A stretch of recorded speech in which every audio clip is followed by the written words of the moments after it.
Welcome, everybody. My name is Dino Esposito. I work for JetBrains, the ReSharper company. But I have nothing to do personally with ReSharper. I take care of Android for JetBrains. But I also do, as my MVP status, which was confirmed yesterday, no matter it was the April Fool. It was nicely because the first email I got, which I displayed on my phone, said, Dino, we renewed your MVP award for 2011. Okay, it's April Fool. When I, an hour later, checked the same email from Outlook, it said 2014. So hopefully, it will be, the last will be the right one. Anyway, so my MVP status is qualifies me as an expert on ASP.NET, as well, also member of the ASP Insiders group, which exists to get free software from vendors and also to possibly give suggestions to Microsoft on how to evolve the ASP.NET platform. And this is the sore point. This is precisely the sore point. Now, just a quick second look at this book, which was published a month ago. It covers the latest version of ASP.NET MVC. So it's probably the last book on a technology I will write in my life. I've been writing technology books for 15 years now. And the world is now completely different from the world it was 15 years ago. 15 years ago, there was documentation in first place, official documentation from vendors.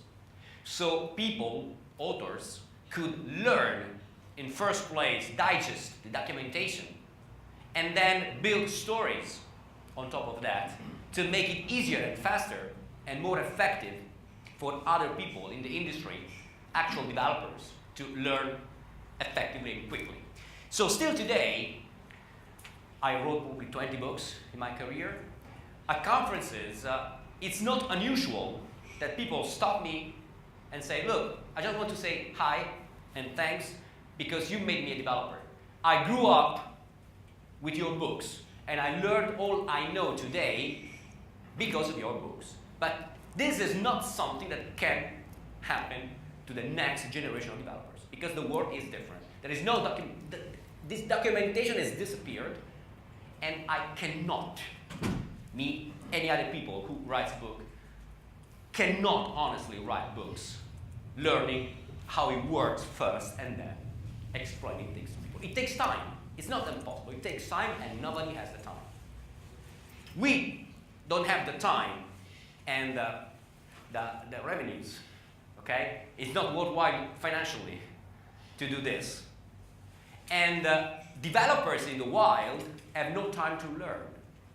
It's the time of everything has to be, in which everything has to be quick. Show me the code. Show me the code. So, in this book, which I wrote across last summer, I was not supposed to have a chapter on ASP.NET Identity because there was no ASP.NET Identity up to August, or at least no build that could be usable. Because when you are a member of the ISP Insiders group, you have in theory, access to every single build of platform or surrounding frameworks, even nightly build. I just don't want. I couldn't care less.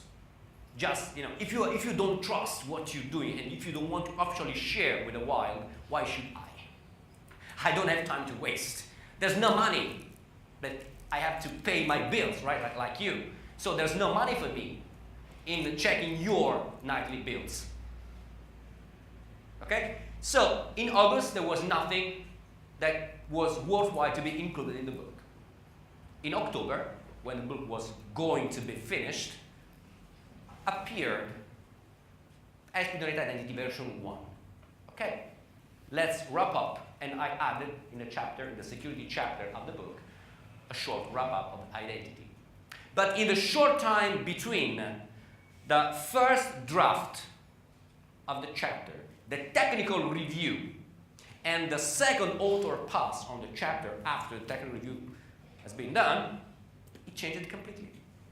The API was completely different. The logic, the behavior, the overall behavior remained the same. So the philosophy behind the framework was the same. But the actual API, the name of the methods, the classes were completely different. So today, in this book, you will find, in the end, coverage, basic coverage of ASP.NET Identity.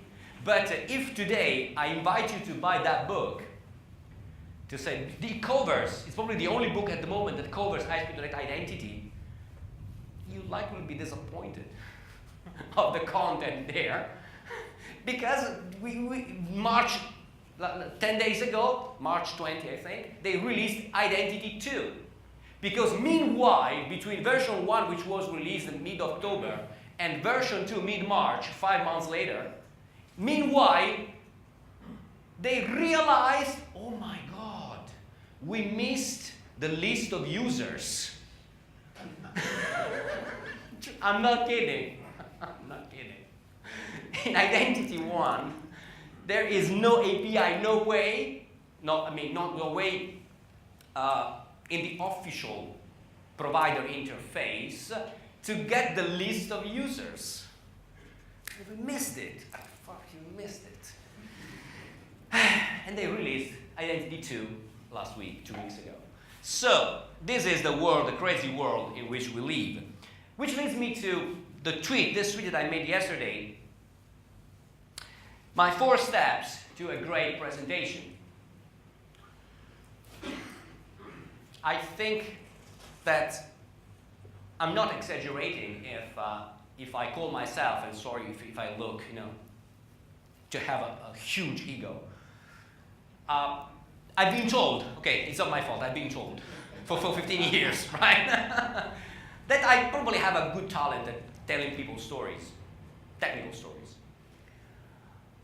So tell the story, so make everything look nice in context is fundamental for any kind of presentation, regardless of the scenario where you give that presentation. So that's the first point.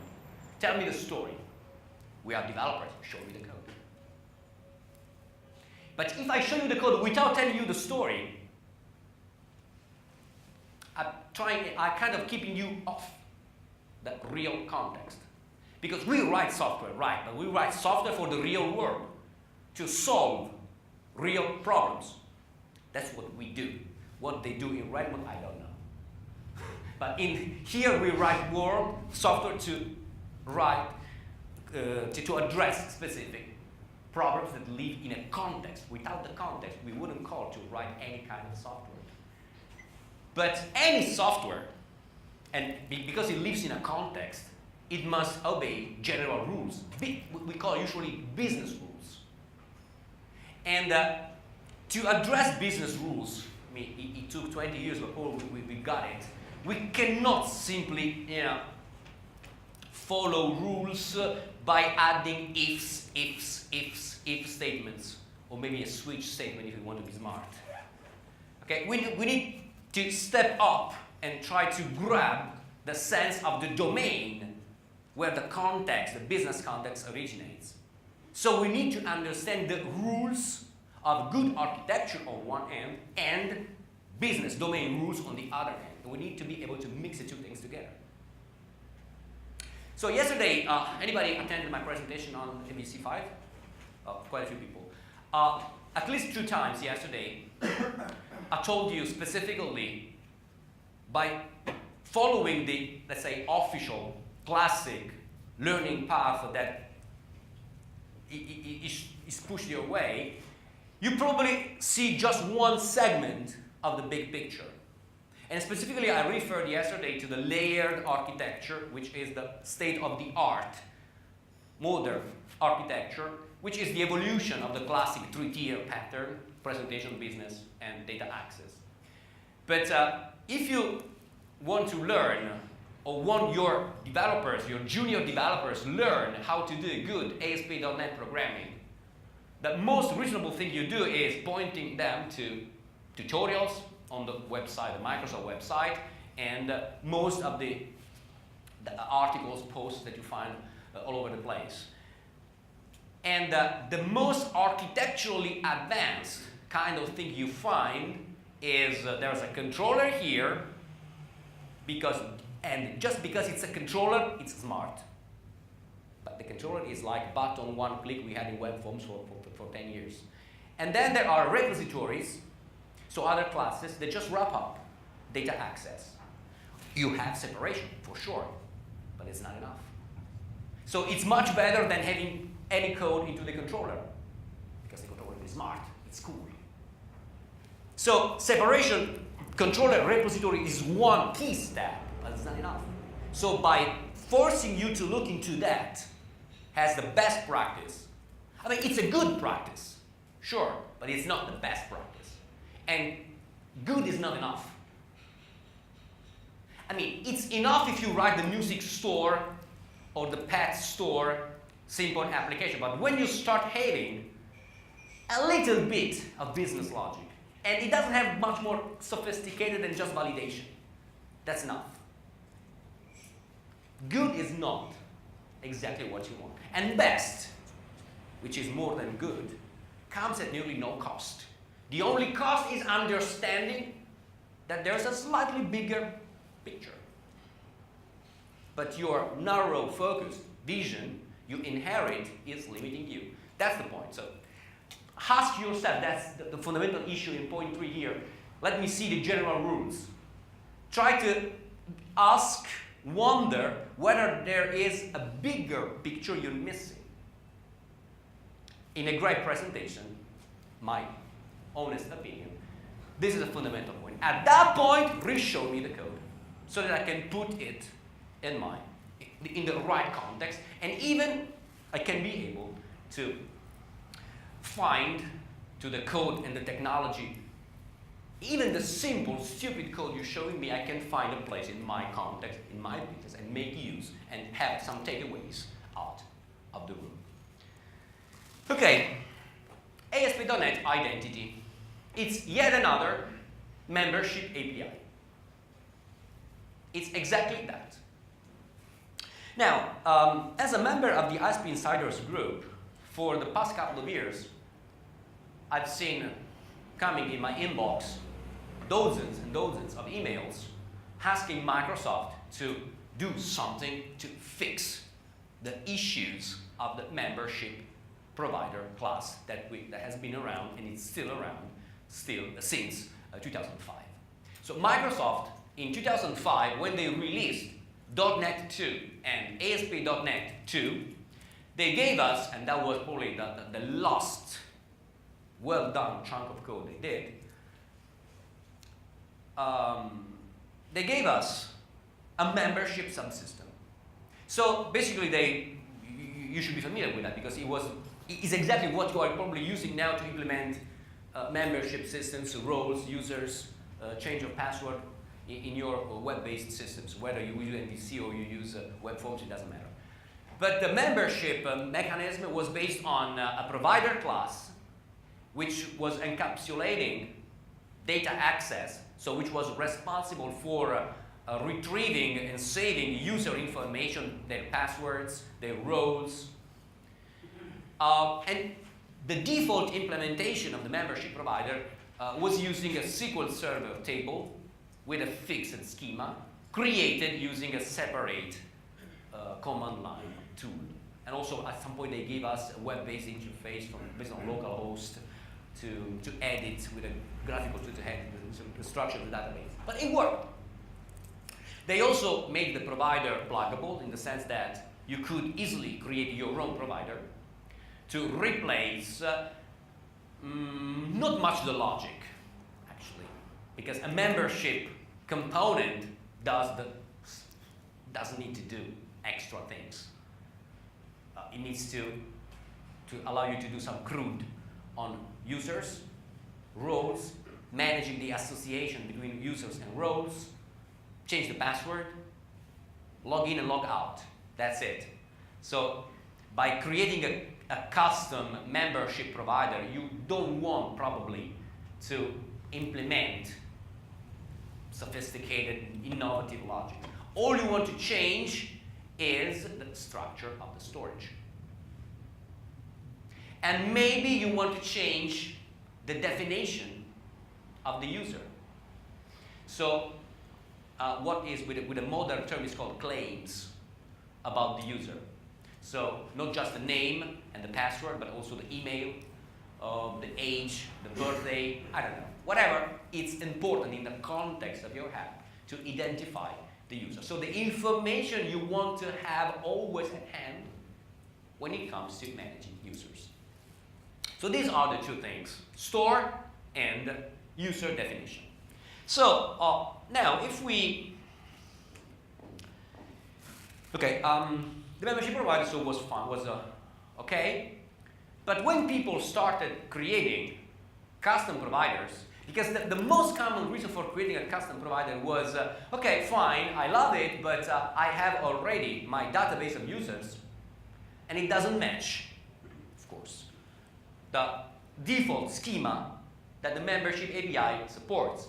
So in nearly any ASP.NET application I wrote since 2005, I had at some point to recreate my custom membership provider to wrap up access to a different database, mostly SQL Server, saving users according to my own schema.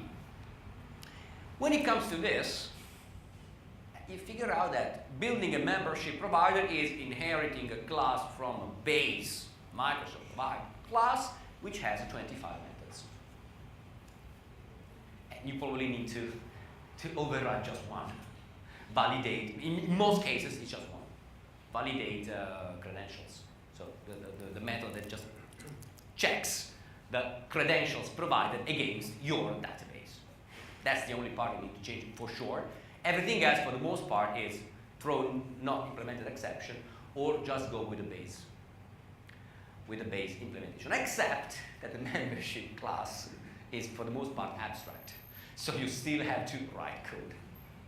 So that it's a patent violation of the I in the solid acronym. The I stands for interface segregation, which says exactly try to keep your interfaces as thin as possible, and maybe if there are several functions to be incorporated in a class, split those functionalities in different groups, because thanks God interfaces can be combined together, so you can have multiple interfaces implemented out of the same class. It's not like inheritance, which is limited to just one. This is what interface segregation principle says, which was patently violated in the implementation of role provider and membership provider process. But that was 2005. In 2005, there was no idea of complex things like solid, like principles.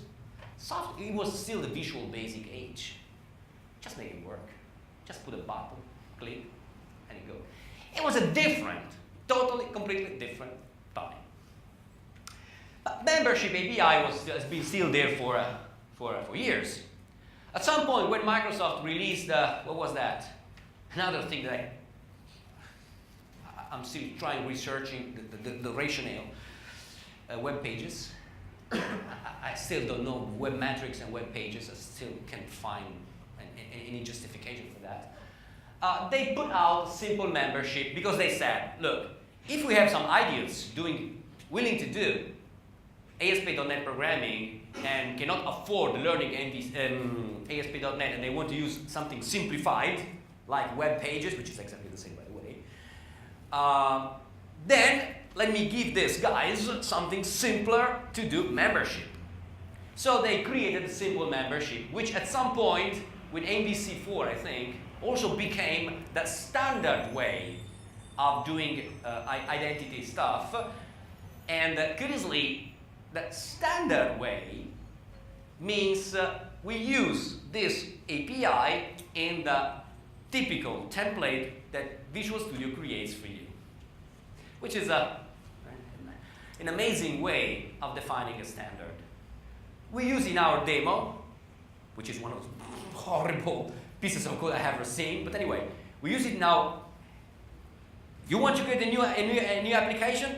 Go through the wizard. This is what the wizard gave you, which is horrible. but it uses simple membership, so it becomes a standard. So, to cut a long story short, identity comes as a way to make justice of membership because it was overly complex, bloated interface, and simple membership, which was just a silly attempt to make things simpler. Now, ASP.NET Identity is sold as a change, one of the key changes in ASP.NET MVC 5, which is true and false at the same time, because identity is just a membership API that works across the entire ASP.NET platform. So it's not MVC specific. If you happen to write a web form or maintain web forms applications and want to evolve them to use identity, which makes sense actually, which could make sense. Yeah, you can use identity, so it's not limited to MVC. Okay, let's start to refresh your mind. Let me bring up an example.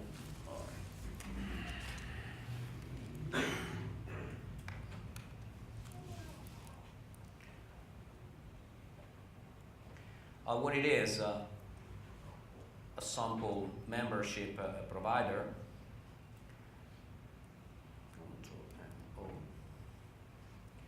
So this is a typical implementation of a class. It inherits from a membership provider, and then it needs to do quite a few overrides because all those members are marked abstract on the base class. And at the end of the day, this is the only method you really want to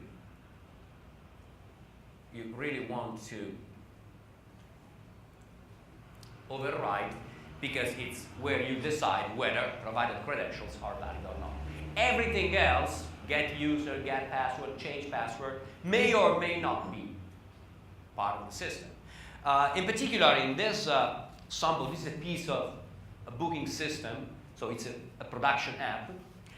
In this particular context, you will see that the create user is nearly empty, so it doesn't actually create a user, because the creation of users never happens, because that's a strict requirement of the app, programmatically via software, but it happens via the back office, or via physical contact between people. So you go to the club, it's a booking system for a club, sporting club, so you have to go there, ask specifically face-to-face to be added as a user. So there's an admin interface that creates a user, but it doesn't do that through the membership API, just adds a record into the user's table using a different mechanism. So the membership API, which is used only to log in and out, forces me to override the create user, but just to return null.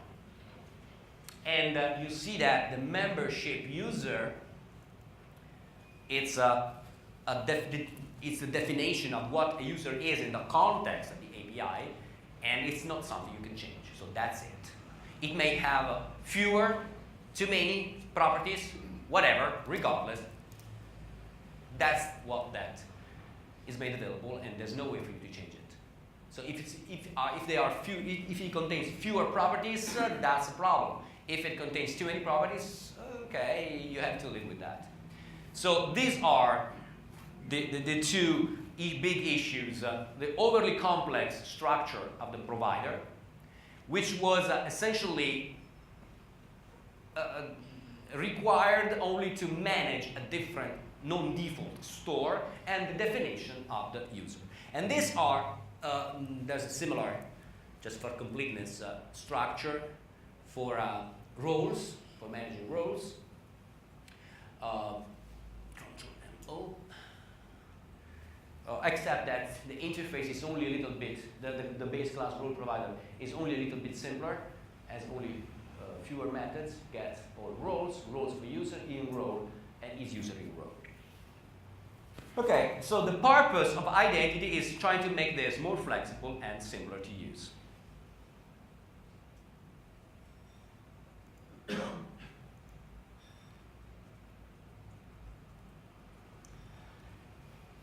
It is centered on an object called user manager.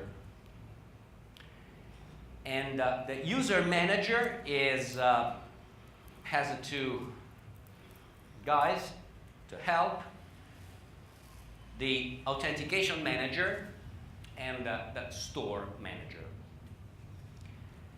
Persistence of the user information is managed by default using entity framework, and in particular code first. Familiar with code first? Okay. So it means that there is a base class that describes the user, but now it's an extremely basic, minimal user class. It only has two properties, not even three. It has ID, which makes no sense, and username, because you have a username. The username is supposed to be unique, so why the ID? Okay, that's amazing. And it doesn't have password. Now, I mean, the official definition of user doesn't include the password. Is it stupid? Is it idiot? Is it moral? Or is it me missing the point of not having a password?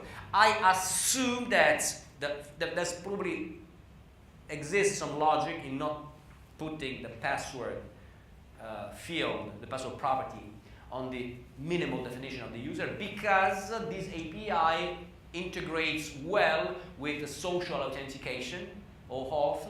So in those situations, what you get is a username from Facebook, Twitter, Google+, whatever you use for LinkedIn, whatever you use for social authentication, but you don't get that password because the password remains by design on the external OAuth provider.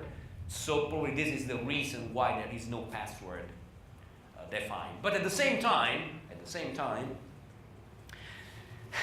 they tried, Microsoft designers tried to unify the support for social and local authentication.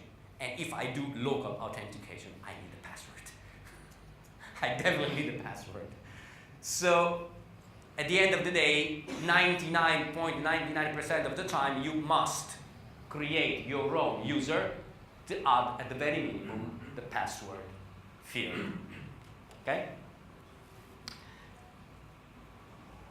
And here is some code.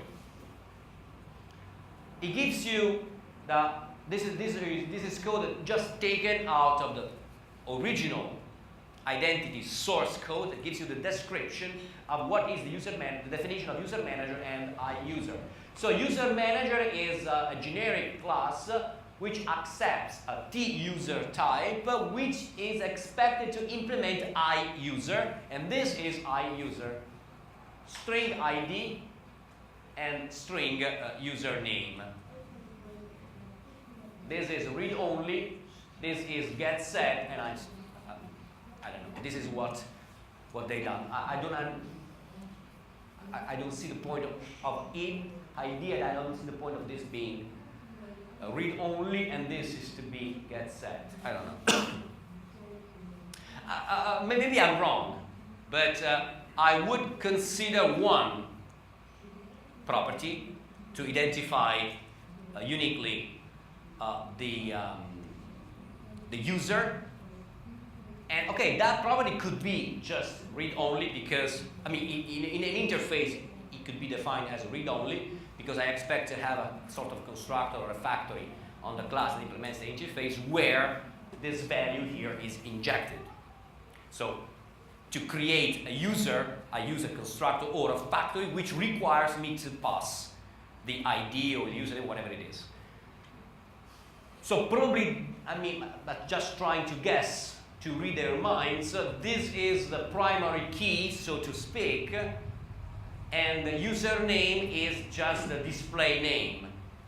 I assume that this could be a possible way of reading and trying to understand this interface. If there were some documentation, we could probably have clearer ideas of of the rationale, the motivation for this choice. So without documentation, we can only look at the code. This is the code, and on top of this code, we can only make our guesses. Okay, let me now show you some code.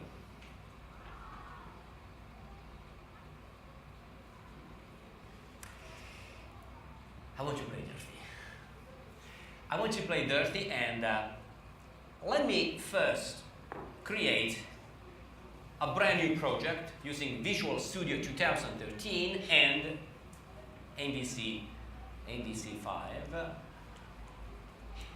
But I mean, MVC or web forms in this context is really transparent. Really, that doesn't really make any significant change. So web application. Let me put this folder I can happily get rid of. Okay, so this is the new wizard. Let's say we want to create an MVC application. Change authentication. This is a nice piece of wizard which allows you to choose 4 options, 2 of which are of no interest.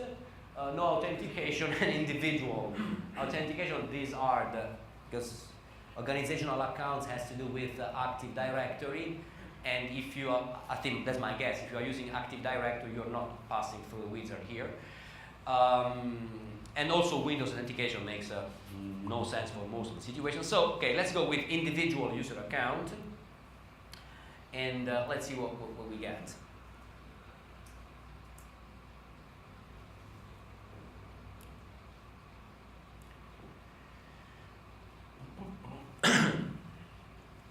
It takes ages because because of the computer, but also because it is adding a gazillion of different references to different Bootstrap, Grease, things that I just don't use. So the most obvious approach is starting from an empty project and then just add what you need via NuGet. So that's probably the most reasonable approach. Okay, this is, thanks God, the app up and running, and you see that if I just run this, okay, no matter the NuGet errors, the default app should be able to support immediately users that can be created, registered. Fantastic. Plain title, whatever.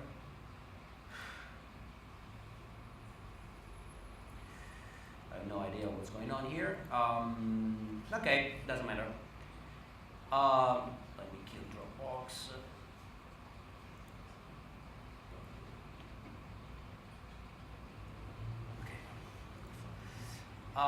Now, there is a home controller and an account controller. The account controller is rather bloated. I would say unreadable, hardly intelligible. Okay, it works because it works, but it's not honestly something I would call readable. So trying to make sense of the whole thing here. Okay, we see that the account controller class is injected user manager of application user. This is the definition of the user for this application. This is not a class in the framework, but this is a class in the application. Then the user manager constructor is injected an instance of user store of T, and T is again application user. So user store is capable of managing the storage of application user type. And the user store in turn is injected the tool that manages persistence, and it's application DB context. So there are 3 levels of injection. User manager, which is injected, user store, which in turn is injected. the DB context, which is just a wrapper around the entity framework. Okay. Then we have, and this is also from the number of references, you can guess that, there is the key property on this class, which is a property called user manager of type user manager of T, which is as a public getter and a private setter. So this is the public interface, the tool that you use to do everything from your own code. So essentially to log in and log out users. And then there are a few methods. There is a login method. This is the get and this is the post. There's a register, get and post. There is a disassociate, manage.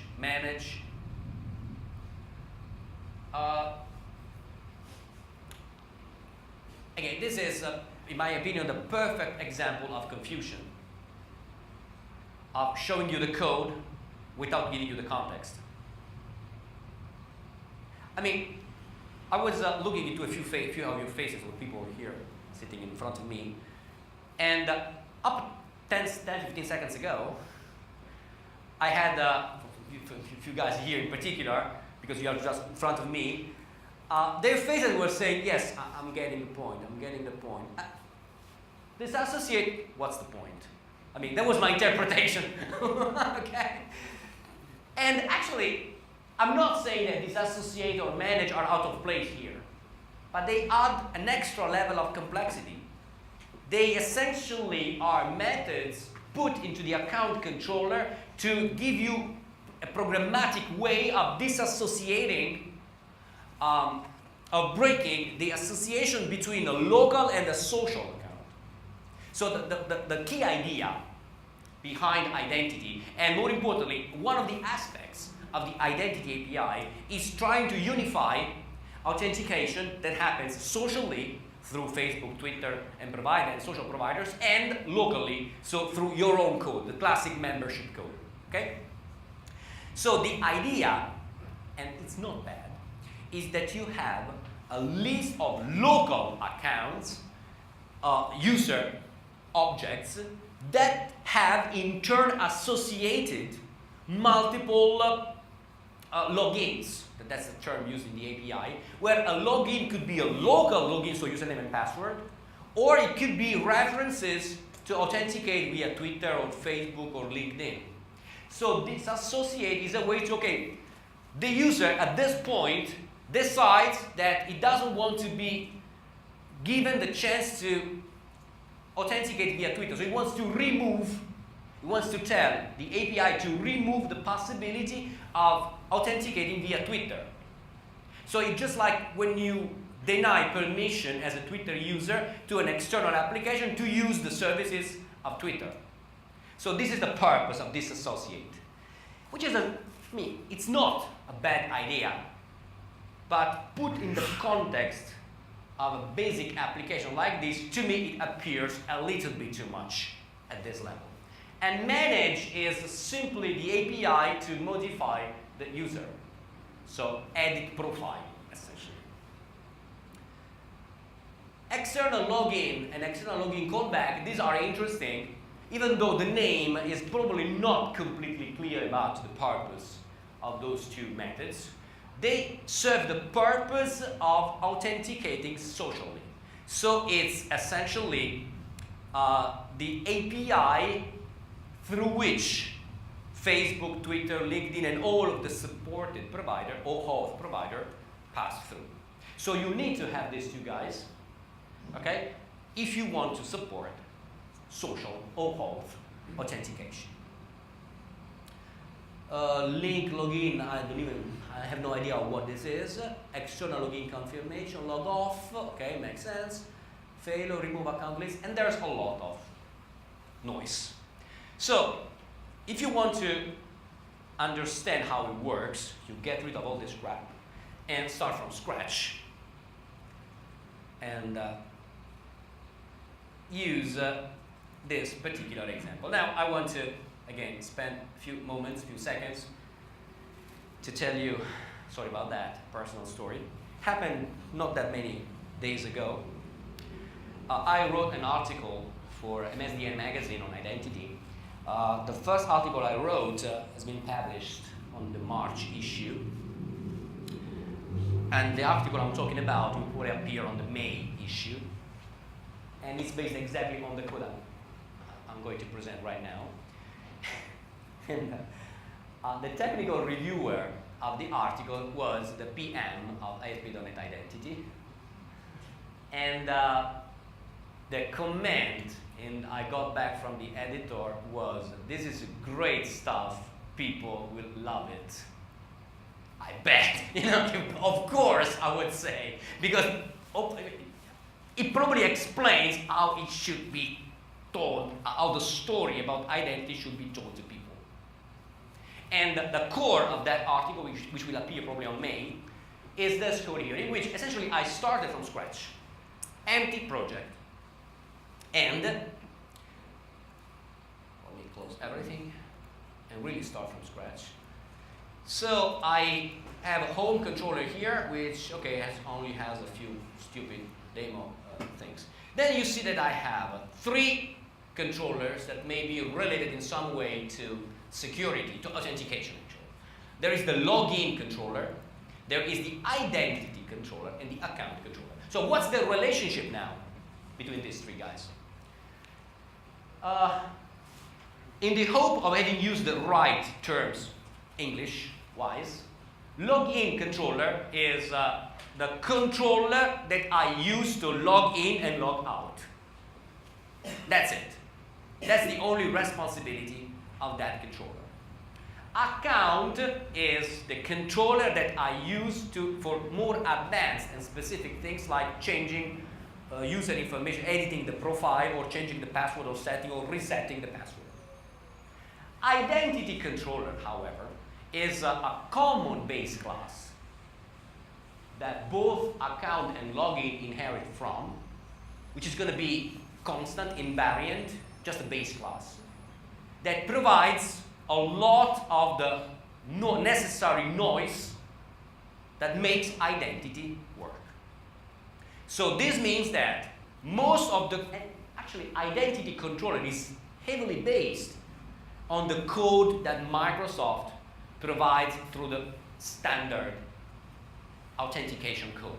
So that code is not crap, totally crap. The organization of the code that doesn't tell you the right story. So let's start. So if you want to see the juice of identity, you have to look into identity controller, but let's start from login controller instead. As you can see, it only has 3 methods. Sign in, sign out, and Twitter. Twitter is, because this sample application only supports Twitter for social authentication. Imagine you had here Facebook, blah, blah, blah. Or probably you can try to only have a social here and use the name of the social provider as a parameter. Login controller inherits from identity controller. And that's interesting. I mean, this is my way of rewriting the code. It only provides identity user and identity DB context at the same level, not through 3 levels of injections. Okay, we're talking about generics, but the concept is the same. So the class identity controller has 2 parametric types. One is how the user is done, and second is how I persist it.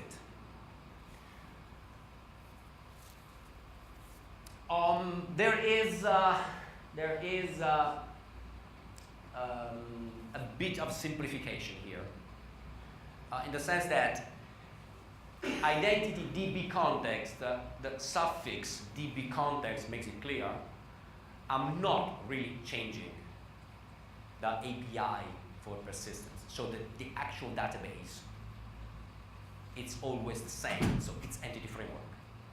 As the next demo, I will show you how to customize identity to use RavenDB, a NoSQL store, okay, to persist data. In that case, if you want to add the extra level of extensibility that not just changes the shape of the data, because with MDB there's no schema, but just changes the logic, the store, the physical store, probably this interface has to be, this login class has to be made a little bit more flexible, and probably adding a term type here, or maybe replacing DB context with the store type. And the store type in turns needs to be injected the DB context, so the entry point, the context object to do database access. But anyway, with this simple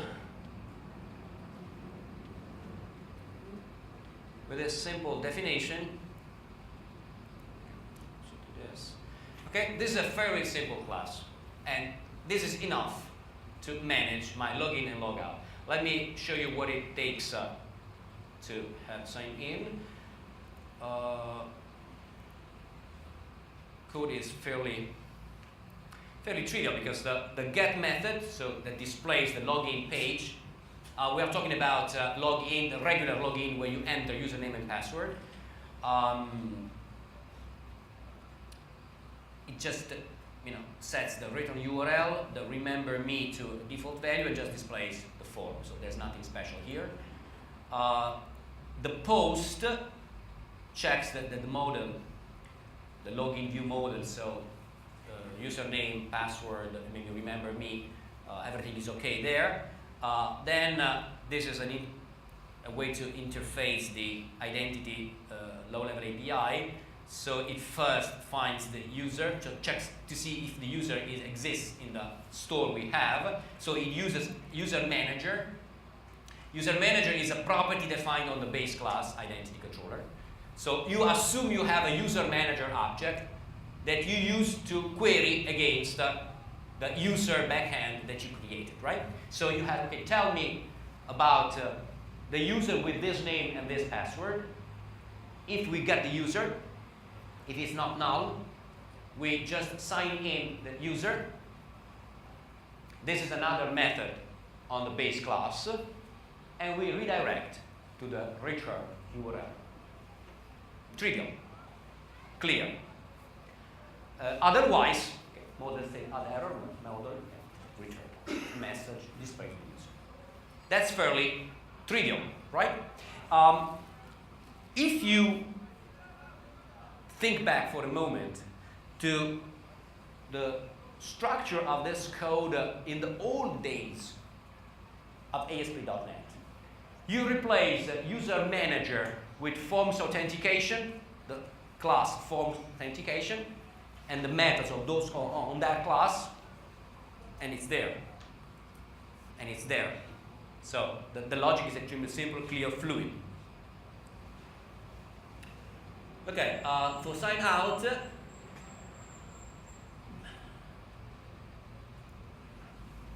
same story.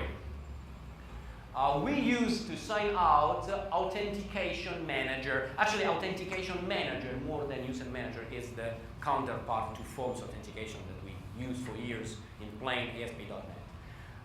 In fact, if you remember, on form authentication class, there is a static method called logout or sign off, whatever, which has a similar structure like this. Now, a sign out takes a couple of parameters.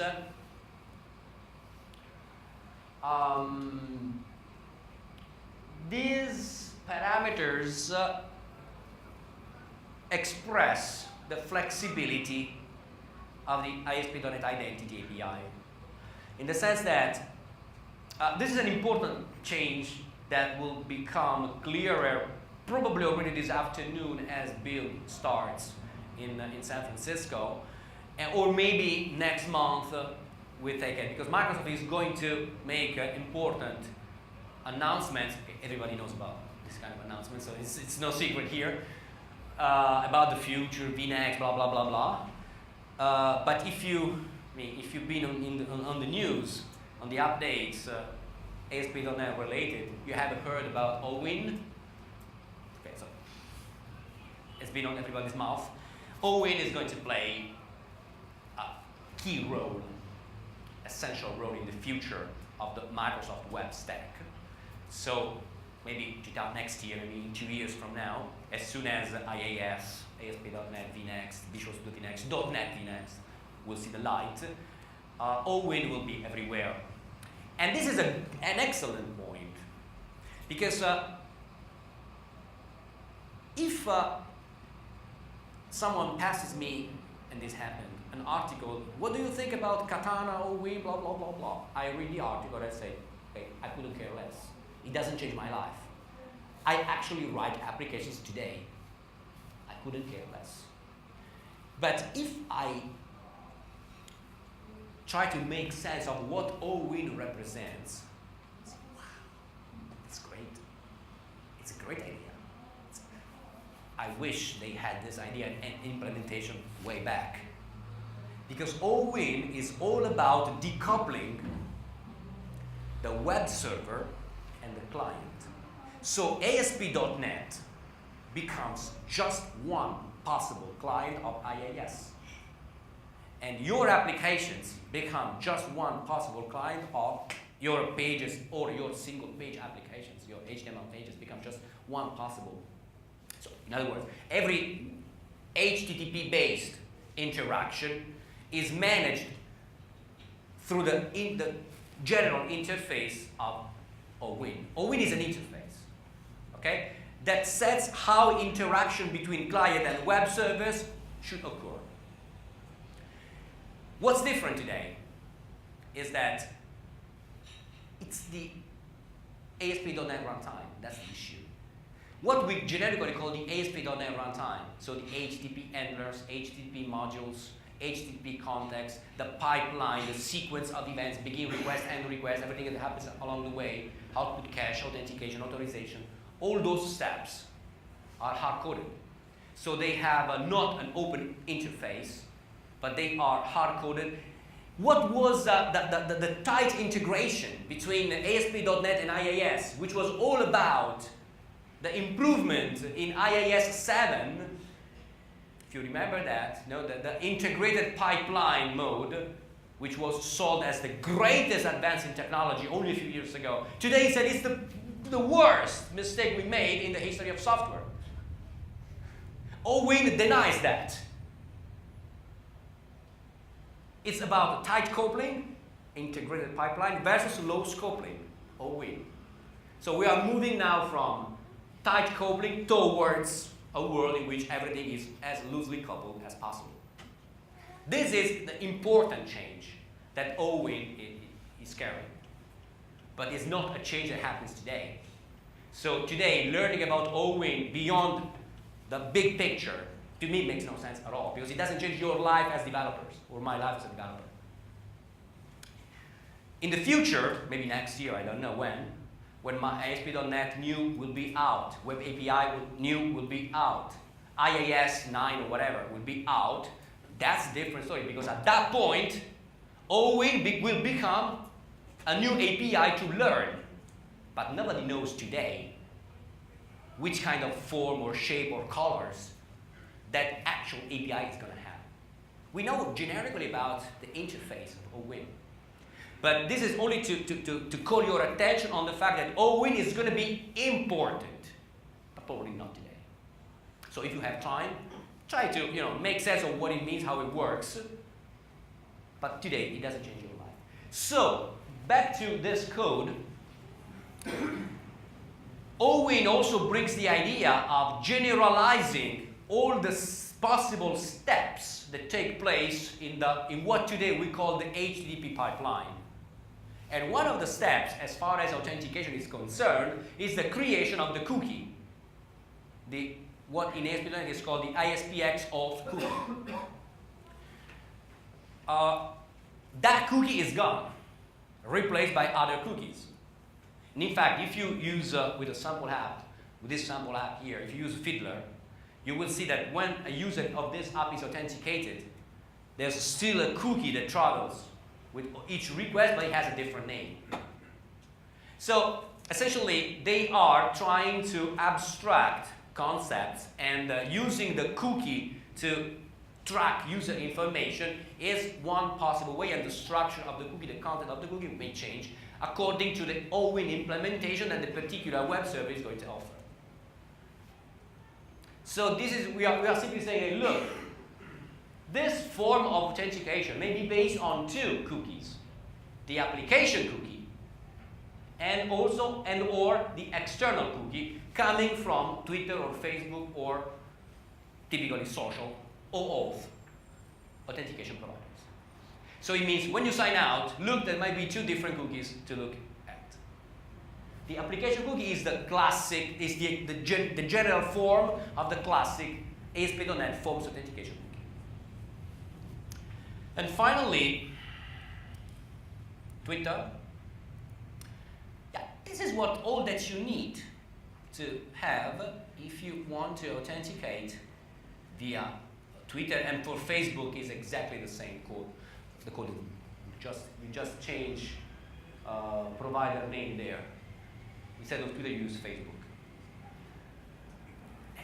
The problem here is that to authenticate via Twitter or via Facebook, you need to have a Facebook or Twitter application configured on some Twitter and Facebook account. So that's why so from the perspective of the ASP.NET developer, it's all about changing the value of the provider variable there. But it only works if there are some other parts of the code, the upstart here, where essentially I have to enter this information here. And this information says that I can use Twitter as long as Twitter recognizes this consumer key and this consumer secret. And these are my own codes. So because I went to, with my own account, Twitter account, I went to the dev.twitter.com, I created a Twitter app. Twitter gave me these strings, and in doing so, Twitter gave me, created for me a sort of proxy that my code, my ASP.NET or WPF or whatever code will use to interact with the Twitter API. So Twitter is not giving me direct access to the API. It always creates me a proxy, and this proxy has the name of a Twitter application, and it is identified by consumer key and consumer secret. So I need to have this configured in order to just change the provider name to from Twitter to Facebook in my login controller code. But beyond that, once the social provider is configured, all I do is, okay, challenge result is another class, part of the framework, just now borrowed from the Microsoft code. So challenge result is not part of the framework, of the official framework, but it's part of the demo code they created. So I incorporated that into the identity controller class. But actually, this class doesn't do anything special. All it does is calling, yeah, this is critical code it uses.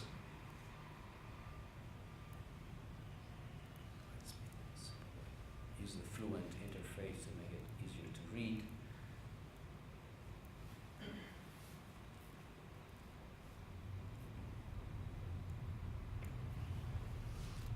All it does is calling the challenge method on the authentication object out of the OWIN context.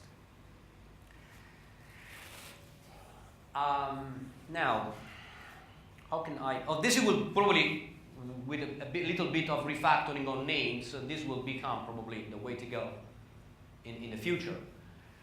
So probably instead of HTTP context, it's my guess, you can have an OWIN context, or maybe an HTTP context that has the form of the OWIN context today. But regardless of the name changes, the functionalities, the actual behavior will remain the same and will reflect, mirror the steps we can recognize today in the HTTP pipeline. Okay? So it's just a matter of getting familiar with new terms and slightly more abstract concepts, but nothing is really new. So what happens here in a get all win context authentication? Today, MVC5, the object underneath authentication is an instance of false authentication. Sort of that, yeah. And challenge is simply an extension method that wraps up the mechanics of the OAuth protocol. The OAuth protocol is boring from the perspective of most developers, including I'm the first, because it requires that you set up 2 calls, so it's just a handshake mechanism. So you send a request, you get a response, you send another request. So all of this exchange of information, the handshaking between your web server and the Twitter, Facebook, the social provider is hidden into the challenge. So try to establish a login successfully with the provider. And this is login provider, this is the name, and this is just a name, Twitter, Facebook, whatever. But underneath that name, we find the details, the information that is written here. And okay, so back to the code you actually write. This is it. So to change this to Facebook, modify this string and configure a Facebook application here. So there's another method called, you see, yeah, it's commented. Just get your app ID and app secrets from your Facebook application, configured in developers.facebook.com. Oops. And after that, so this is for sending the request to Twitter. And at the end of the day, when this method returns, you are displayed the Twitter login page. You enter your Twitter credentials, you authorize the proxy created to operate on behalf of the application. You authorize the application driving the proxy to behave as if it were the original user. And external login callback is the return point. So once Twitter has successfully authenticated the user, it redirects back to this action. External login callback. Now, these are just this is your string, this is your method. You can change the name if you don't like this. So external login callback, if it scares you because, call it foo, give it your dog's name, it doesn't matter, it's your code, okay? It's your code and your readability issues. Okay, finally, the next step is, when you're back here, authentication via Twitter has successfully occurred.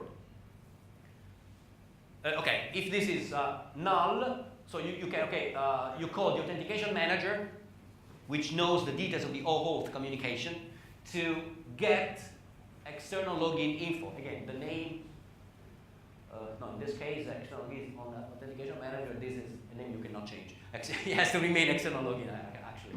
But anyway,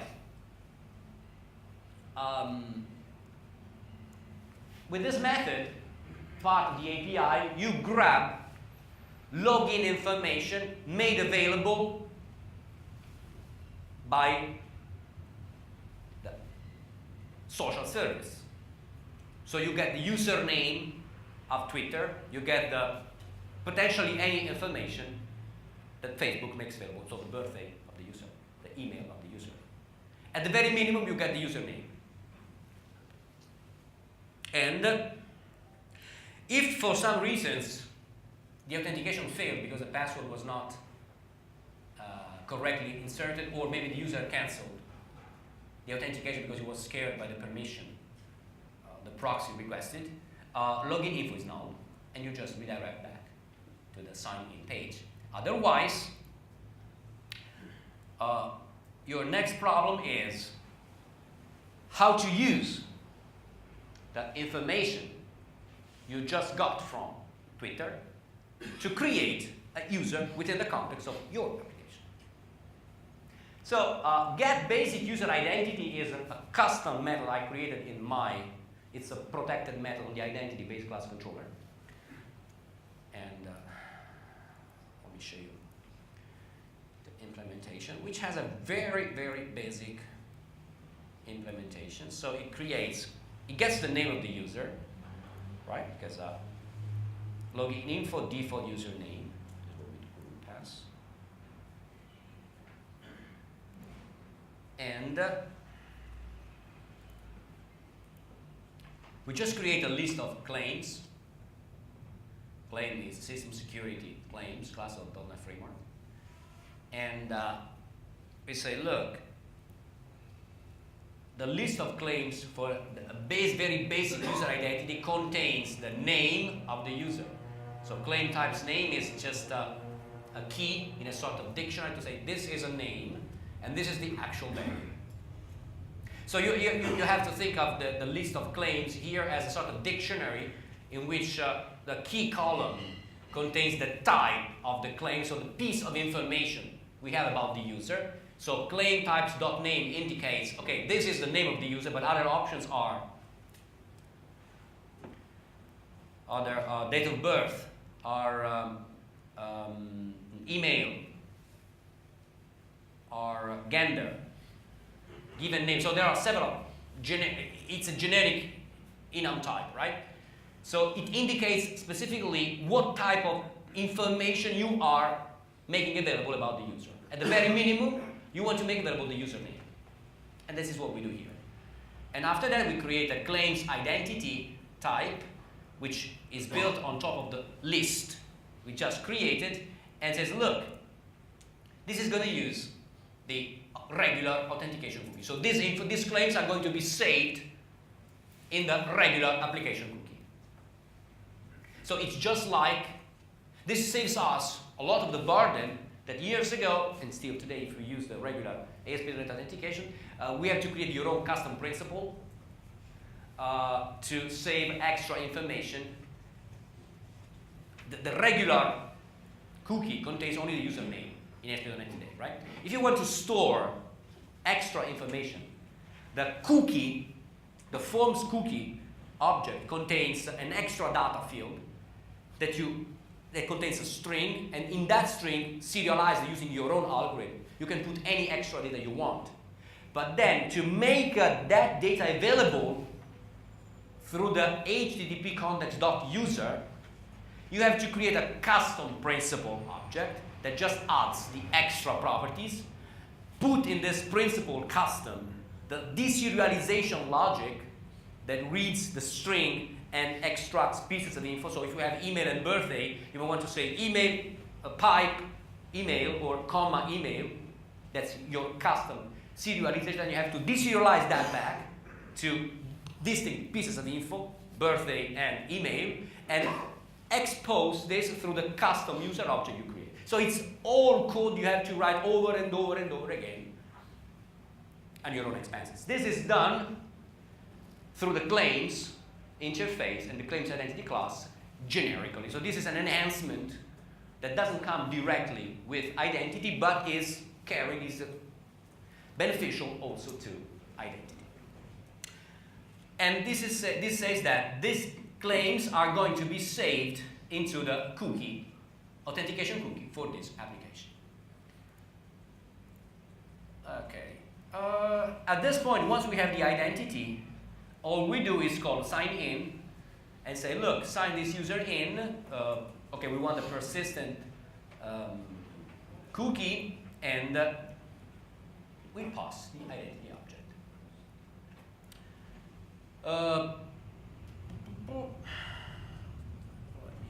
What's this commented code here?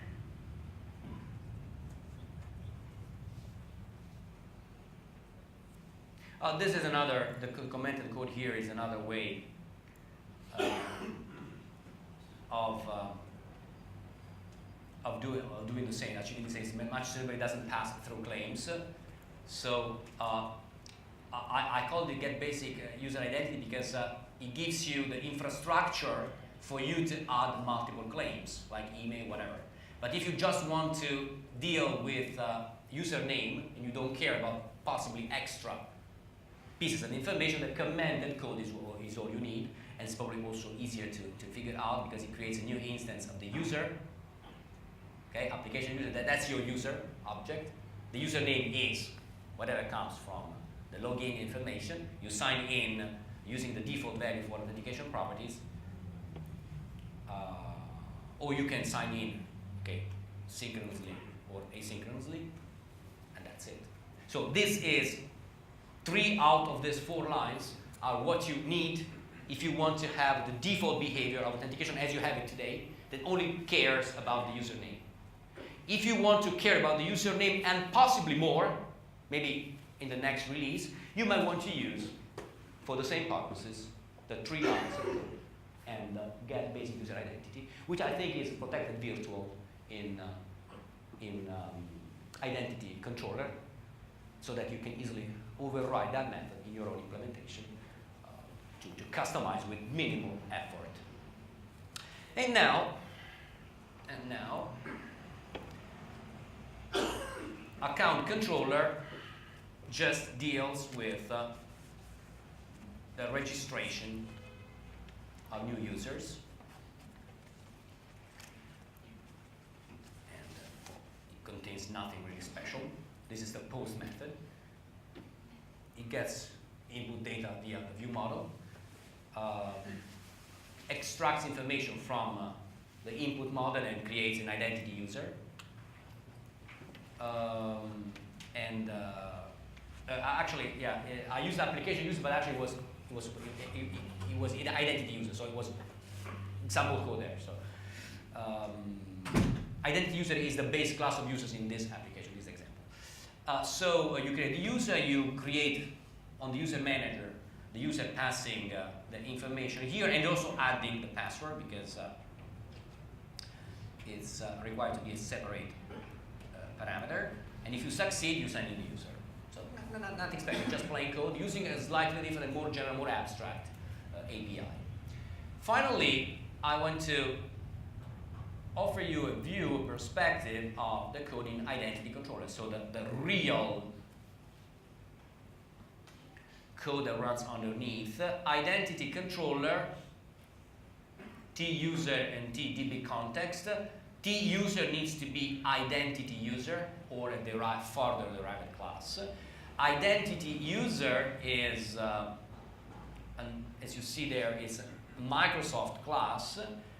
And typically in your applications, you might want to derive, I'm not sure I do this right here.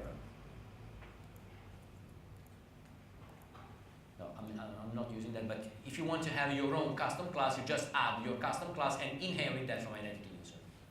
What Microsoft does in the code that you have free from the wizard is they give you application user class right in the project that simply inherits from identity user without adding any extra method. Okay? Identity user is not, let me see, okay, just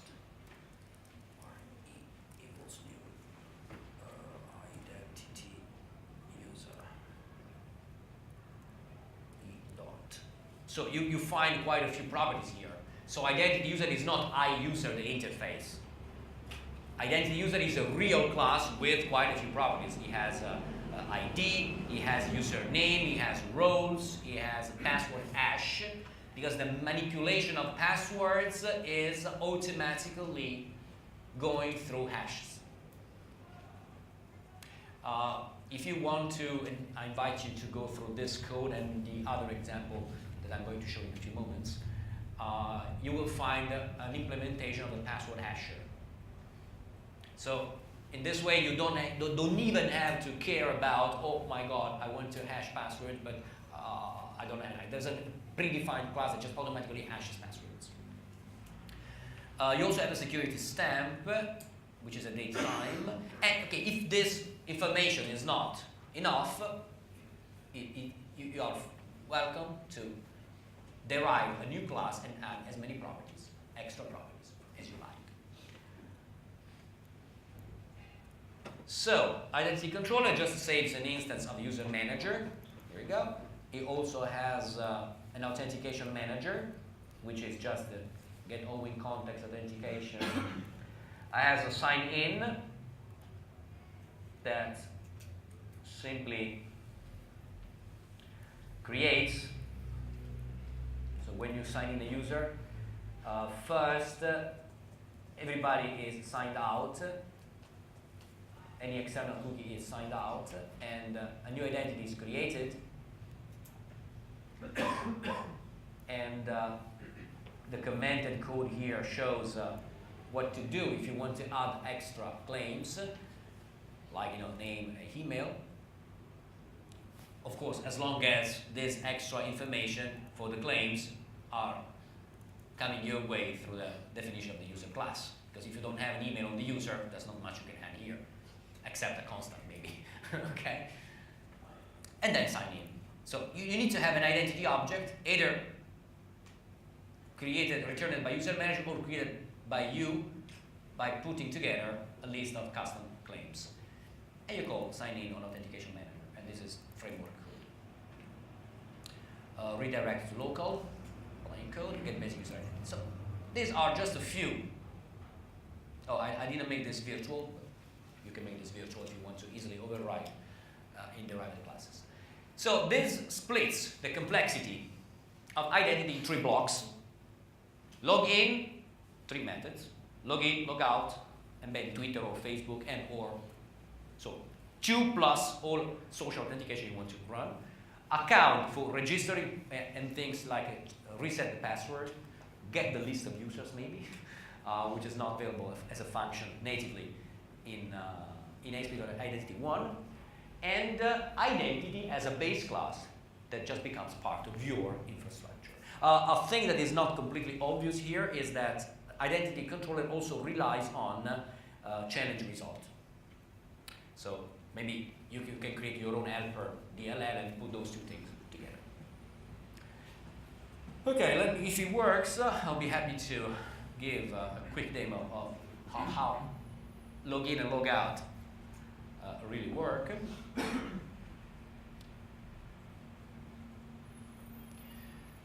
Okay, let me log off, and if I register, okay, I go through the regular interface. If I log in instead, this is login controller, sign in method. I want to log in via, so I can log in entering username and password or using Twitter. If I call Twitter, I'm redirected here. tfun is the name of my application, Twitter proxy, bound to consumer secrets and so forth. And I only have to sign in here, authorize the app. This application will not be able to, and that all the info you read here comes from the configuration for tfun on the Twitter site. So if the user authorizes the app, I'm back here, and this is my account. The fun is not that I've been able to authenticate via Twitter. The funny part of the story is that probably I could do this with very simple code. Well, simple but not convention-based, obscure, opaque code. Hopefully, I was good at telling you the story. Okay. And finally, go back to PowerPoint because I want to introduce to the next demo, which is about completely a replay. Oh, I have to tell you something about the storage, because in the demo there is an Identity DB context class which is used to manage the store. Identity DB context is a framework class that assumes that there's an entity framework underneath. So you have to reference entity framework 6.1, for example. Of course, this also means that there's some configuration work taking place at some point. So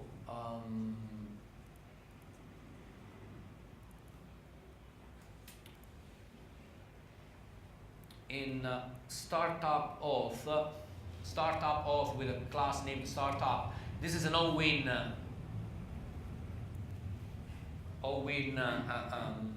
pattern. So this will become the standard in the future, so get used to it.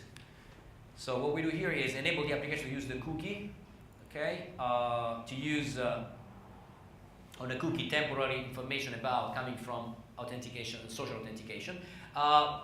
These two lines essentially replace the need of configuration stuff in web config. So how would you enable authentication, forms authentication in classic ASP.NET? You go in web config, and then you say, look, authentication type is forms, and you put the return path for login. You do exactly the same kind of things. You achieve the same here. Where path string here, this is the, so when you hit a resource that is not anonymous, this is the path where you should be redirected for authenticating, and create a cookie, an application cookie, which basically determines the name of the cookie that has to be created, and to some extent also the content. Okay. In web config, however, we have a section for entity framework, and you see that forms authentication module is removed from the pipeline, and you need to have something here to connect essentially to entity framework. This is code that is automatically added by wizards, blah, blah, blah, blah. So copy and paste. There's nothing special here. But essentially, at some point you need to provide, you need to provide at some point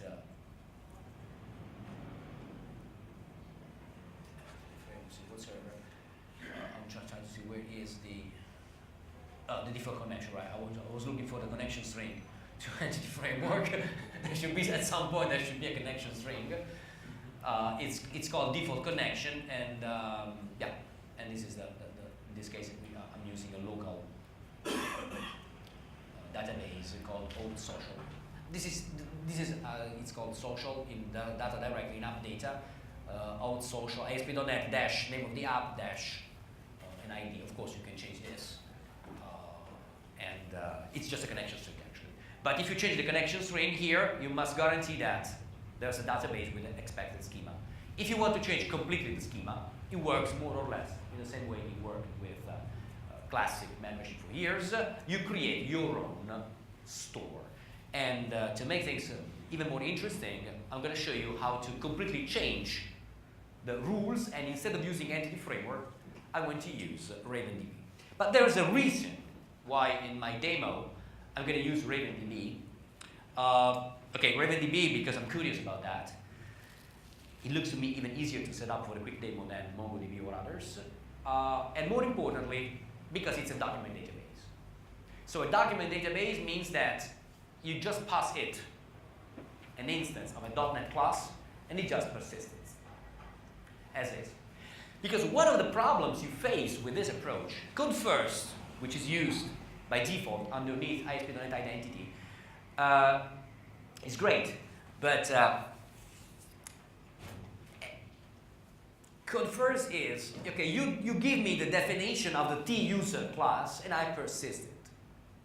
But once the framework, created the database, that's it. So if you happen to change the user later, even simply during development, the database is no longer aligned. So either you drop the database and recreate, which may be acceptable during development. Otherwise, you have to provide a migration wizard. It's part of the entity framework way of working to convert the existing database to the structure of the object that is different from the original. You don't have this problem if you use, for storing user information in particular, a document database, because yes, if you have a user with 3 properties and then you have 4 properties, you need a way to distinguish between versions. It's just about distinguishing versions. So you might want to have, since at the beginning, a version number property. So that gives you the measure of what kind of object you are going to have. So let's say that using RavenDB or a document database gives you more flexibility, makes it probably easier to handle, different definition of users that change over time. But anyway, the RavenDB demo here is not necessarily an invitation to drop SQL Server in favor of a document database. It still can happen, but it's an architectural decision. But it's simply a way to show how you can rewrite the store for ASP.NET Identity. Okay, here we go. So in this example, I have, let me first show you the app as it works, and I think it's the same, nearly the same application.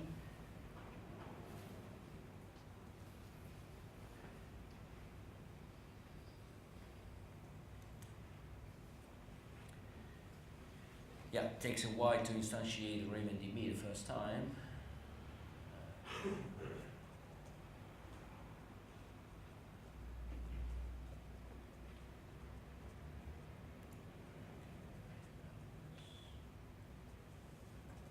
Okay, while it takes its time to instantiate, this is the class that I'm going to write. RavenDB user store, tuser. This is the store for this type of user. It implements iUser store of T, iUser password store of T. It's mandatory. So if you handle user, you also need to implement the members for the password. Where tuser is, it could be identity user. Typical user is the type, sample type from my app.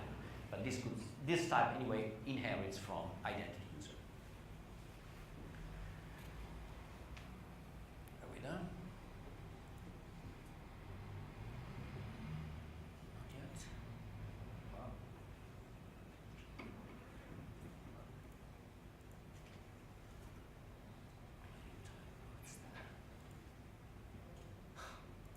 This is new. Wow. It's amazing. This is still based on the same code coming from, this is the demo app, so it's the same problem I had. I don't know. Anyway, sorry about that. I really have no time to figure this out. So, but anyway, the code I wrote entirely myself worked. The code I inherited from Marshall didn't. So that should tell you something. Anyway, okay. Let's go through the code.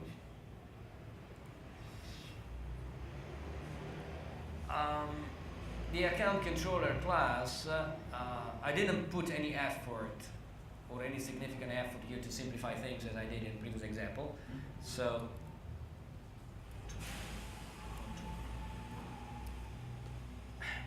okay, it's already compact. So you will still find this associate, reducer, blah, blah, blah. And the fundamental part you see is here. New user, typical user, and then I pass RavenDB user store of T, and typical user is it has ID, username, password, and then magic code, just to make it different. Okay. This could have been simply put there. And application DB context, I'm not using this, but this is what you find normally in a project generated by Microsoft in the wizard. So I'm just not using this, and instead of this, I'm using a RavenDB store. So here it is.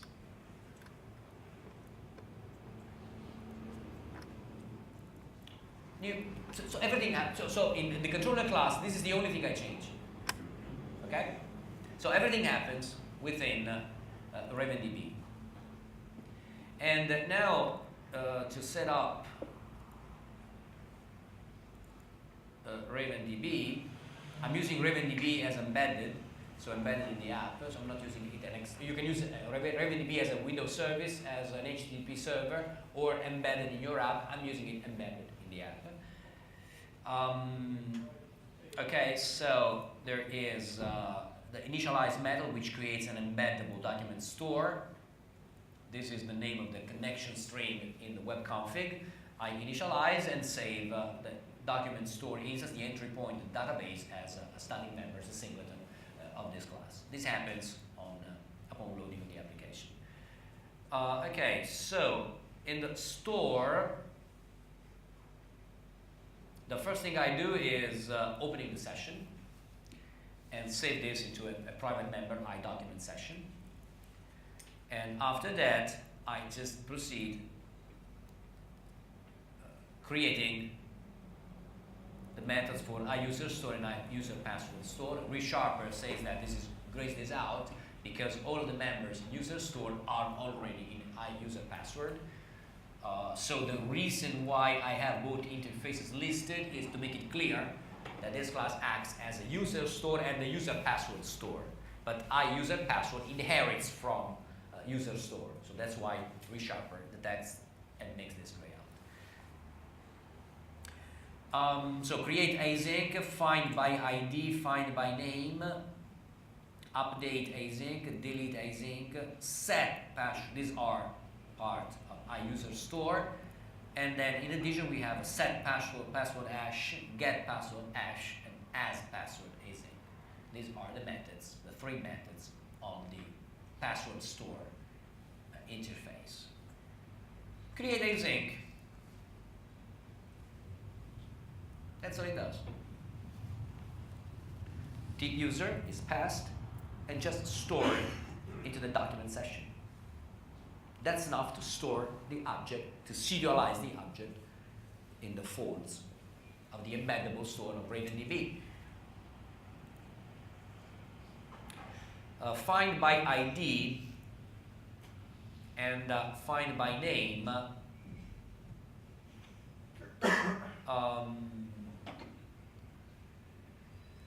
there's I used here just differently in the sense that probably I'm not completely sure. I mean, the sense of find by ID, which is identity, and find by name, which is identity, they refer to the fact of finding the user by ID or the display name that they call the username, right? But the implementation, the different implementation I'm using here is also a way to showcase an important aspect of RavenDB and I think document databases in general that is important to be aware of for people who just like me just have heard about document database but never practiced with them that much. So from the perspective of regular, relational, oriented developers, the big difference I see with document databases is in what they call eventual consistency. So document databases and RavenDB in particular is eventually consistent. So it means that when you save a record, so when you store a record, you are at some point allowed to read it back, and when you read it back, you get exactly what you had written. But there's a time in between these two operations. So storing the record doesn't guarantee that immediately after that, a millisecond later, you can read it back. The reason is in the architecture. It's deliberate aspect. It's by design.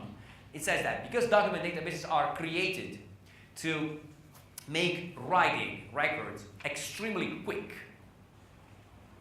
because they exist to support scenarios where scaling is essential, as if everybody was rewriting Twitter, which is not true. But anyway, that's how it works. So when you write a record, the store method that we used a moment ago triggers an index update that usually runs in the background and may take a few seconds, okay, to complete.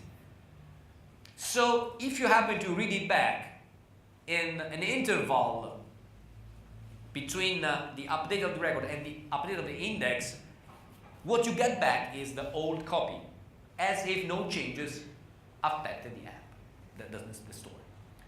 So in a typical scenario in which you push the button to make an update and want to refresh the page with the updates, it doesn't work. Okay? What you see immediately is the old record, as if your update failed, which is not true, because updates were successfully completed. But it just doesn't show up yet. If you repeat the operation after a few seconds, you get eventually the consistency level you expect. Okay? So this is an important point to understand. Now, RavenDB has a mechanism, a configuration aspect that can be changed so that it waits whenever you query for a type T, it checks that the index, there are no pending updates on the index for that type, and only when it detects that there are no pending changes, it returns the query.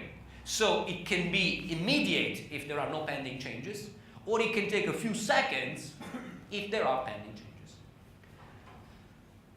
Now, what's the difference between load and query? Query uses the index. So query is a method that is eventually consistent all the time. Load, instead, is a kind of shortcut. So it goes straight into the store. It doesn't use indexes. But this means that if you want to pick up via a direct memory access a piece of information, you must know its address. In the Raven jargon, the address is called the ID. You must know the ID of the object. Now, when you save the object with store, RavenDB has a method that gives you back the unique ID of that object. So if you know that, you can call load. And in this case, consistency is immediate. So you write and you read it back immediately. But you need to be aware and capture the ID. So this implementation makes no sense, in the sense that find by ID that uses load and find by name that uses query makes no sense. Because the ID here is not certainly going to be the ID of the Raven object, but it's the ID of the user. Okay, so, but I deliberately maintain this code as stupid as is, just to make, to give me, trigger to raise the point about eventual consistency of RavenDB databases. So you want to have, in a realistic implementation, query used also here, and make the query on the ID property. So have something like this. Instead of username, you just use ID. Okay? And to finish off, update is, again, store. Delete is called delete on document store. Set password. Yeah, you just get it. You have the password hash here. You just save to the user. Get password. Has password. So nothing special. Plain code. And you use the document section to access the store, or you do manipulation on the user object, and the structure of the user object is completely up to you. More importantly, to change the store, all you do is take your existing code that uses the default configuration, and you just rename the class here. Okay, we're almost done, nearly done. To finish off, just a couple of slides. What's new in Identity 2, which was released the 20th of March? There is a two-factor authentication, which is mechanism for which it manages authentication, like you first enter credentials, then an email service or an SMS service that can be configured in the back end as part of the API will email a PIN. The user has explicitly to click the email, which will call back another method in your API for the actual two-step authentication to complete. So there's support for this. And also the user manager object has been empowered, so now it supports a delete method to delete accounts. Oh, we missed it, I'm sorry, in the first version. iQueryable on users and roles, password reset, and also account native support for locking out an account after a configurable number of failed attempts. These features were almost of which were already in the basic membership in the second version of Identity founder release. So it's still a work in progress. So in summary, it's different from the membership. In many regards, it's even better. It's slowly progressing, probably over-engineered, but I think that the point is not much of over-engineering, is not much with the API itself, which is probably good enough, but in the fact that it's poorly documented and poorly demonstrated. So the over-engineering is probably not a feature of the API in itself, but a feature that applies to the demos that they use to showcase the API. And anyway, like it or not, this is going to be the future of ASP.NET. Web forms, and so this is the way in which membership, this lives on top of OWIN. That's the future of ASP.NET. So it's still worth a try. That's it. Thank you.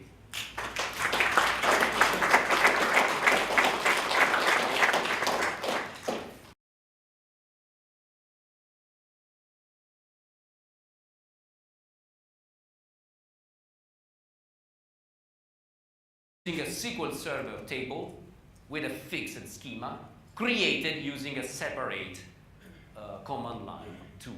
And also at some point they gave us a web-based interface based on localhost to edit with a graphical tool to handle the structure of the database. But it worked. They also made the provider pluggable in the sense that you could easily create your own provider to replace not much the logic, because a membership component doesn't need to do extra things.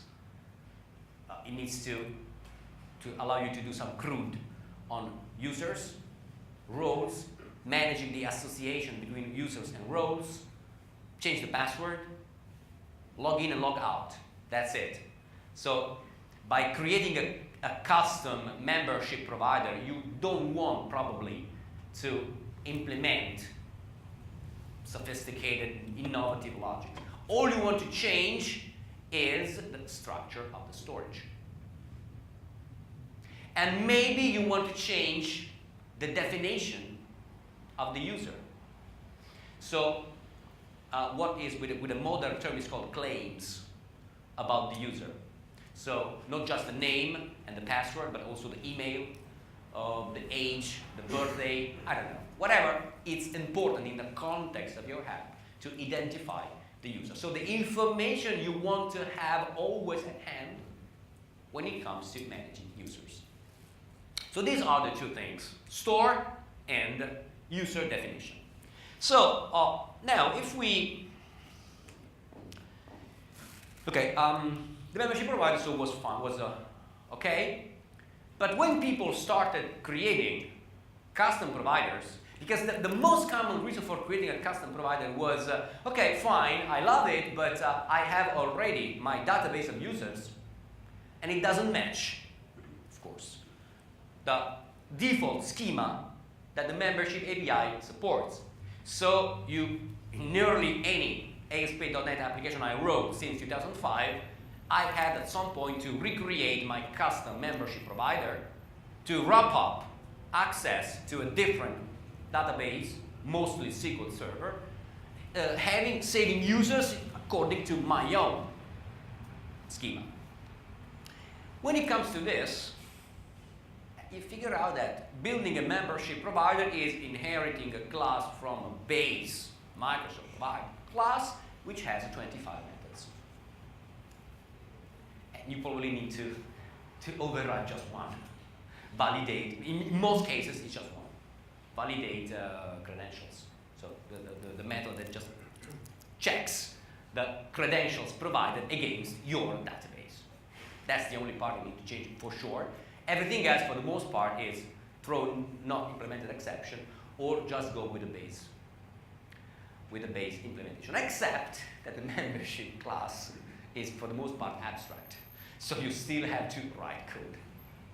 So that it's a paid data access. You have separation, for sure, but it's not enough. So it's much better than having any code into the controller, because the controller is smart, it's cool. So separation, controller repository is one key step, but it's not enough. So by forcing you to look into that as the best practice, I mean, it's a good practice, sure, but it's not the best practice. And good is not enough. I mean, it's enough if you write the music store or the pet store simple application, but when you start having a little bit of business logic, and it doesn't have much more sophisticated than just validation, that's enough. Good is not exactly what you want. And best, which is more than good, comes at nearly no cost. The only cost is understanding that there's a slightly bigger picture. But your narrow focused vision you inherit is limiting you.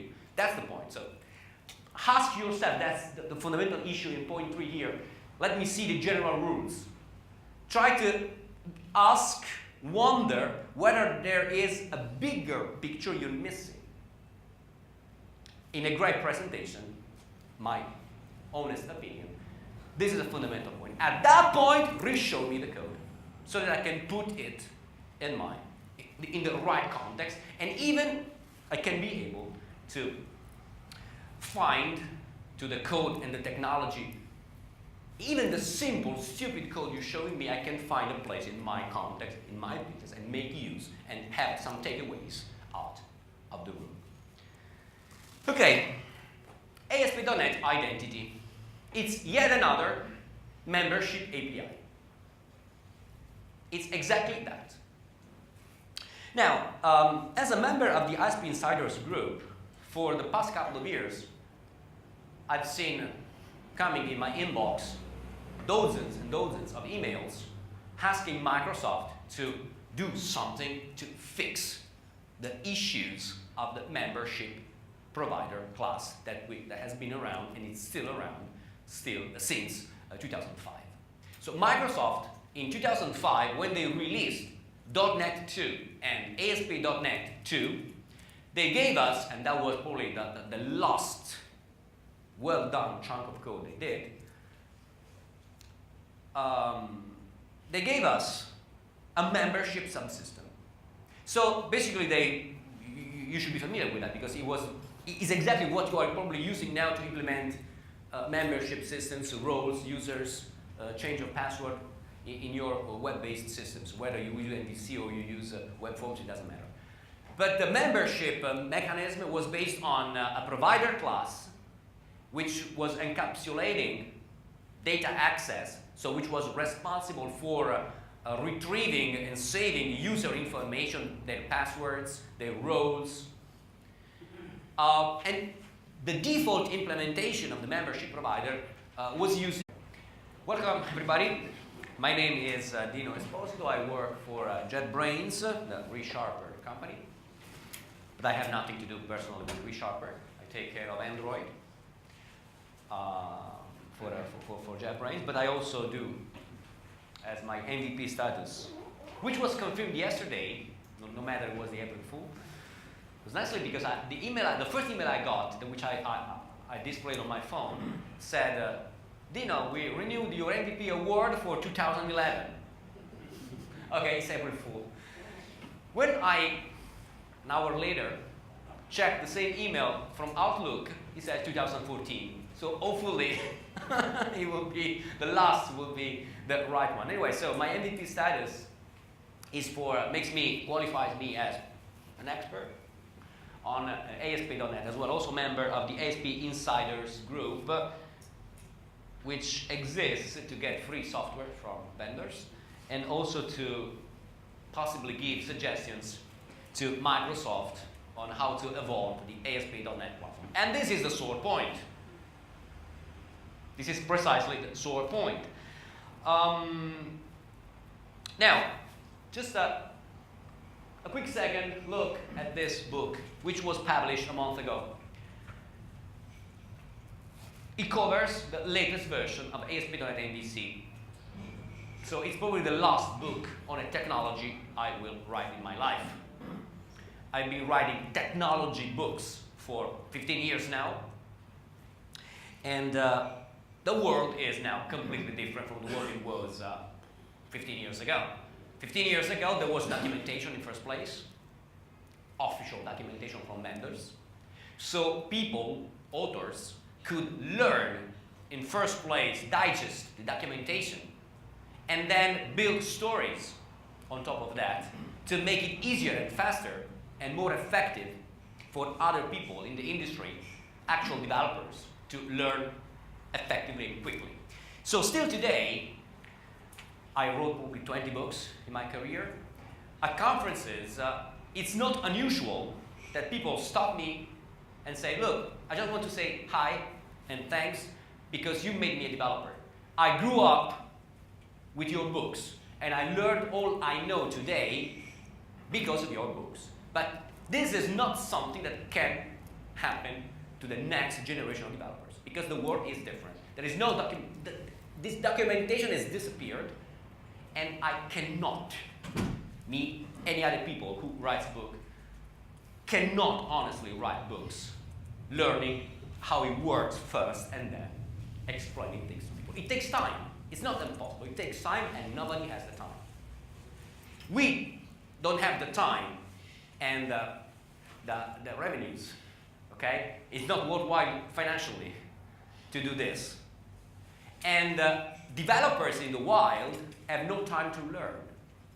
It's the time of everything has to be, in which everything has to be quick. Show me the code. Okay. Show me the code. So, in this book, which I wrote across this last summer,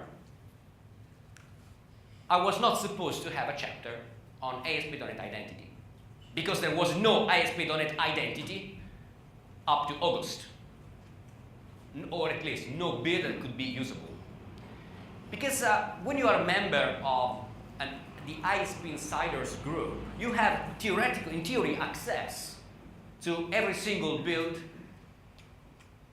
of platform or surrounding frameworks, even nightly build. I just don't want. I couldn't care less. Just, if you don't trust what you're doing and if you don't want to actually share with the wild, why should I? I don't have time to waste. There's no money that I have to pay my bills, right? Like you. So there's no money for me in checking your nightly bills. Okay? So in August, there was nothing that was worthwhile to be included in the book. In October, when the book was going to be finished, appeared ASP.NET Identity version 1. Okay, let's wrap up. And I added in the security chapter of the book, a short wrap-up of identity. But in the short time between the first draft of the chapter, the technical review, and the second author pass on the chapter after the technical review has been done, it changed completely. The API was completely different. The logic, the behavior, the overall behavior remained the same. So the philosophy behind the framework was the same. But the actual API, the name of the methods, the classes were completely different. So today, in this book, you will find, in the end, basic coverage of ASP.NET Identity. But if today I invite you to buy that book, to say it covers, it's probably the only book at the moment that covers ASP.NET Identity, you likely will be disappointed. of the content there, because March, 10 days ago, March 20, I think, they released Identity 2. Because meanwhile, between version 1, which was released in mid-October, and version 2, mid-March, 5 months later, meanwhile, they realized, oh my God, we missed the list of users. I'm not kidding. I'm not kidding. In Identity 1, there is no API, no way, no way in the official provider interface to get the list of users. We missed it. Fuck, you missed it. And they released Identity 2 last week, 2 weeks ago. So, this is the world, the crazy world in which we live. Which leads me to this tweet that I made yesterday. My 4 steps to a great presentation. I think that I'm not exaggerating if I call myself, and sorry if I look, to have a huge ego. I've been told, okay, it's not my fault, I've been told for 15 years, right? That I probably have a good talent at telling people stories, technical stories. So tell the story, so make everything look nice in context is fundamental for any kind of presentation, regardless of the scenario where you give that presentation. So that's the first point. Tell me the story. We are developers, show me the code. But if I show you the code without telling you the story, I kind of keeping you off the real context. Because we write software, right, but we write software for the real world to solve real problems. That's what we do. What they do in Redmond, I don't know. But in here we write software to write, to address specific problems that live in a context. Without the context, we wouldn't call to write any kind of software. But any software, and because it lives in a context, it must obey general rules. We call usually business rules. And to address business rules, it took 20 years before we got it. We cannot simply, follow rules by adding ifs, if statements, or maybe a switch statement if you want to be smart. Okay, we need to step up and try to grab the sense of the domain where the context, the business context originates. So we need to understand the rules of good architecture on one end and business domain rules on the other end. And we need to be able to mix the two things together. So yesterday, anybody attended my presentation on MVC5? Quite a few people. At least 2 times yesterday, I told you specifically by following the, let's say, official, classic learning path that is pushed your way, you probably see just one segment of the big picture. And specifically, I referred yesterday to the layered architecture, which is the state-of-the-art modern architecture, which is the evolution of the classic 3-tier pattern: presentation, business, and data access.